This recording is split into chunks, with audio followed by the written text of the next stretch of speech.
In 1793, the eggs of a yellow fever-carrying mosquito were accidentally brought to the U.S. on slave ships. For nearly a century, yellow fever epidemics got increasingly worse, ending with the tragic epidemic of 1878. Throughout the epidemic, a team of scientists, led by Walter Reed, worked tirelessly to discover the source of yellow fever. As a result, the infectious mosquitoes were triumphantly eradicated with mosquito control, and a preventative vaccine was eventually created by Max Seeler in 1951. Yellow fever arrived in the U.S. in 1793 when slave ships carried the diseased eggs of the Aedes aegypti mosquito, the transmitter of the disease. Slaves on the ships were practically immune to the disease because most of them had already had the disease before coming to the U.S. While they were immune, white individuals were getting sick because they never had the disease, most likely because of America's mostly mild climate. The Aedes aegypti mosquito was native to tropical and subtropical climates, hence its African origin. The mosquitoes mostly affected the areas along the Mississippi River, like Memphis, Tennessee, because they lay their eggs in swampy areas. For almost a century, yellow fever epidemics worsened until it reached 1878. The fever was a tragic experience for victims and survivors. Once a person caught the virus, they had a 5 to 20% chance of developing yellow fever. Some of the early signs of yellow fever were chills and body aches, mild fevers, puffy white spots on the tongue, headaches, nausea, and exhaustion. It also had a unique symptom called faggot sign that, unlike other illnesses, caused a high fever and a slow heart rate. Some cases of yellow fever ended after the symptoms went away for a few hours in a phase called remission, and the victim would live. In other cases, the fever would progress after remission and cause its most famous symptoms. The virus continued on to harm the liver, turning a victim's skin and eyes yellow in a symptom called jaundice. In addition to jaundice, the failing liver would also cause internal bleeding, and the victim would eventually vomit the digested blood. This was known as black vomit. As long as there was no cure, the only hope the people of Memphis had was winter. Uncoincidentally, this was also the time when mosquitoes started to die off. They knew that the virus would go away when cold temperatures came, but they didn't know why. In towns, armed men would stop people from coming into their town because they came from a yellow fever diseased town. These were called shotgun quarantines. Fairs for yellow fever patients often occurred too. There were also charities and refugee camps during the time of yellow fever. Walter Reed, looking for an opportunity to help in the field of medicine, went and studied bacteriology, a new field at the time. Reed also read all the latest medical books and theories that scientists had. He worked in the U.S. Army as a surgeon from 1875 to 1893, investigating typhoid fever. Then he was ordered by the U.S. Army to go to Cuba in 1900 along with 3 other scientists, James Carroll, Jesse Lazier, and Aristides Agramonte, to discover the cause of the virus.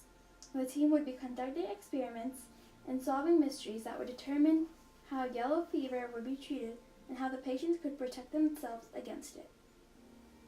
Before they could do that, they would have to take their project theory by theory and prove one wrong and one right.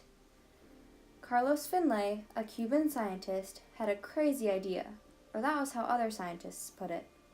He thought that maybe humans weren't the ones spreading the devastating disease. Instead, his theory stated that a specific mosquito was spreading it. When he introduced this theory, the world laughed. Finlay conducted experiments, testing his theory, but the results weren't satisfactory. He needed someone to prove the world wrong. Walter Reed and his team met in Havana, Cuba, where they would be conducting most of their experiments and taking care of patients. The first theory that Reed's team would prove was Santarelli's bacteria theory. A bacteria called Bacillus icteroides was said to have caused the disease, but as the team was experimenting, they were doubting that this could have worked. Then, a prisoner in a guardhouse got yellow fever and died. But how did he get it? He hadn't touched the prisoners that were with him, and although he touched the blankets others slept on, He couldn't have gotten it from them. How did he contract the disease? After weeks of work, the team had found no evidence that Santarelli's bacteria theory had anything to do with yellow fever. That eliminated one theory, according to the book Yellow Death. Then, Reed and his team drove up to Finlay's house in Cuba to ask him about his theory. While everyone else was mooning over the bacteria, Jesse Lazier was thinking about bugs. The team asked about the theory, and Finlay told them how to conduct the experiments. He gave Lazier the bugs, and he was to feed them an experiment. Once the mosquitoes were healthy, he tested them out on patients. Lazier put the mosquitoes on their arms, letting them be pricked, but the results weren't clear because the patients already had yellow fever. Carroll saw that his partner was glum, and he volunteered to test it out because he didn't really believe in the mosquito theory. Then, while swimming with another doctor, Carroll got sick. He was in the hospital and he had a case of yellow fever. The whole team was worried for Carroll, but a new opportunity popped up. Private William Dean was the perfect candidate because he was young and healthy and never had yellow fever. Dean didn't think the theory would prove anything, and after all, it was a harmless mosquito, right? It was September 5th, 1900 when he showed symptoms of yellow fever. Jesse Lazier was busy trying to prove whether Dean's case was an accident when he too was bitten by a mosquito on September 13th.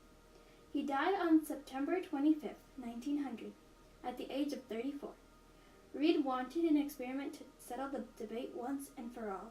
He had two cabins built, Building 1 and Building 2. One cabin housed a few people that had to sleep in blankets that had been used by yellow fever victims and was protected from mosquitoes. The other was completely clean, but did not protect the people from mosquitoes. All of the people in the mosquito-protected cabin stayed healthy, and everyone in the mosquito-infested cabin got yellow fever. Reed wasn't satisfied. He did one more experiment, including an open-air cabin with a wire screen in the middle. Reed lured in Cuban volunteers by offering them $200 to participate in his experiment and $500 if they contracted yellow fever. Some volunteers stayed on the side of the cabin with mosquitoes, and the other volunteers stayed on the bug-free side. All of the people on the mosquito-free side stayed healthy, and the people on the bug-inclusive side got yellow fever. The theory was confirmed. Aedes aegypti caused yellow fever by transmitting it through a bite. In the years after the breakthrough, scientist Max Thieler worked hard to find a cure to yellow fever. Thieler conducted several experiments on mice and monkeys. In 1951, Max Thieler released 17D, the preventative vaccine that is still in use today. He received a Nobel Prize for creating the vaccine and testing it on himself. Unfortunately, there is no cure for yellow fever once a person contracts the disease. The scientist's hard work gave relief from the fear of dreaded disease and a way to prevent it. An estimated 17,500 cases were reported, 16,000 lives had been taken by the fever, and economic losses climbed to at least $100 million. New Orleans almost filed bankruptcy as a result of the fever. Cities started opening again. Neighbors trusted one another.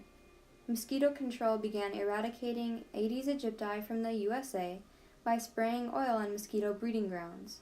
The United States was once again a bustling country. One of the major impacts and triumphs of the epidemic of 1878 is the vaccine that still protects us today. Anyone traveling to parts of Africa and South America are required to receive a yellow fever vaccine.